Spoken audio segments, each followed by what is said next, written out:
Good afternoon, everyone. Well, we certainly have had a lot of wind from Hurricane Irene so far today. Even though it's going to stay well off to our east here, we're still getting battered with those bands of heavy rainfall. And those gusty winds are creating some big seas. In fact, we're expecting waves of 11 to 13 feet later this afternoon and tonight. Meteorologist James Whelan is out there on Palm Beach right now and has an update for us. And how's it going out there? It looked pretty rough this morning. How's it looking today at noon?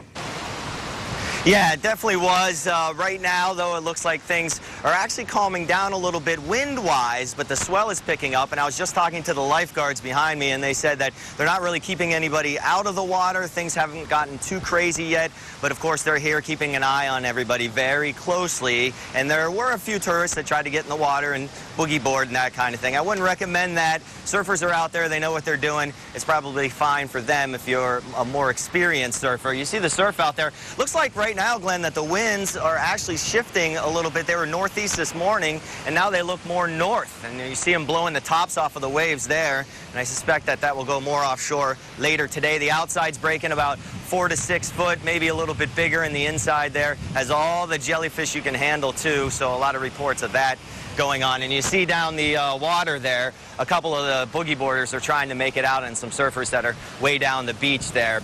And on Palm Beach here, the tide has come up a little bit, and it's low tide, and it's almost like it's high tide right now. So that tide's going to push in the rest of the afternoon, and high tide is actually coming up at 6 o'clock. To follow me live on the internet, WPTV.com, you click on Follow James Live at the top there, and I'm going to be sending pictures and video back all day long. Glenn, back to you. All right, thanks, James.